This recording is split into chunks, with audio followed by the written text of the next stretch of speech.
Hi everybody, Martin at Flint and Feathers again today, and I'm here with my follow-up review, used and abused review of the Redington Behemoth. I did the unboxing and first impressions when I got it a few months ago.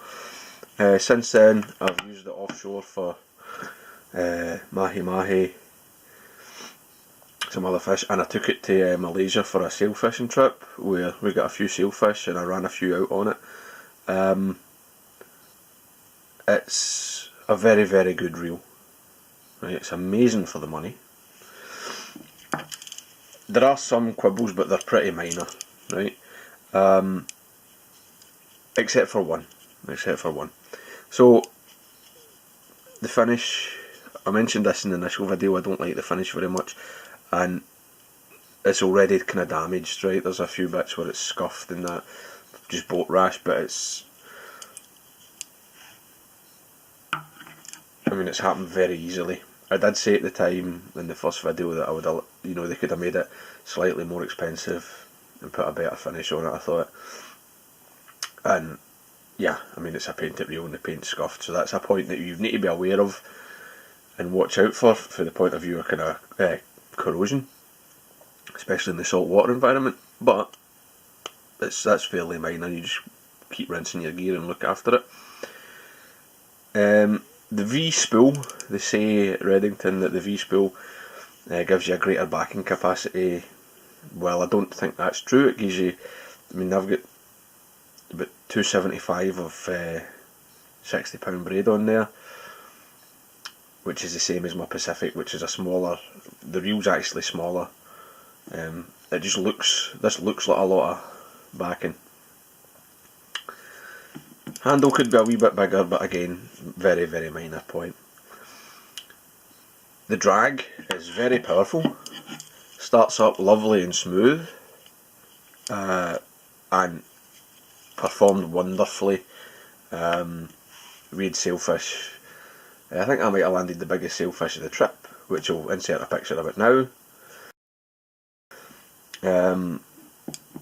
Using the Behemoth, and it was fine. There was no jerky start up, it was lovely, buttery smooth drag, excellent.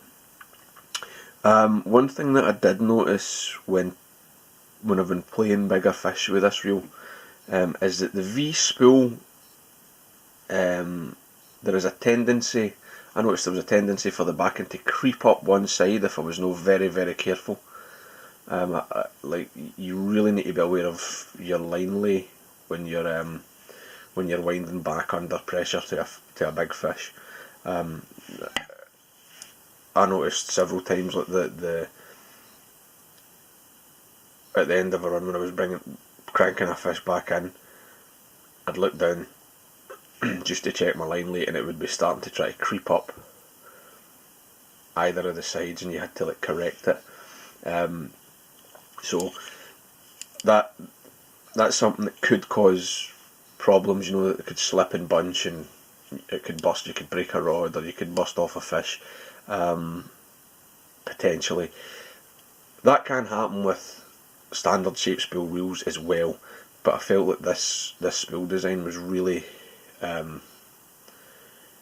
it's something I've never really felt I've had to pay so much attention to as I had to with this. But you pay attention to it, don't forget when you're excited, and you can just avoid the problem. But it's something to think about. So great reel for the money. Unbelievable for the money, really. Right? It could be twice the price and it'd be a great reel for the money. So if you're looking for a backup big game reel, or maybe I would say if you're going to be fly fishing offshore, you only think you're going to make a couple of trips, very occasionally, this is the reel to get. If it was something that was going to be used, I wouldn't necessarily recommend it if you're going to be spending a lot of time offshore. I'd spend the extra money and get something that's got a better finish bigger handle and the standard spool, but 5 out of 5, you know, so it's a very, very good reel. So that's the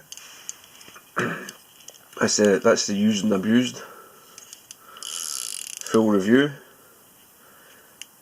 There are some very minor quibbles, but the reel punch is well above its price point. Good stuff. Recommended. So if you're thinking about buying a Behemoth, I hope that's helped you in your decision either way. Thanks very much for watching, guys. Bye.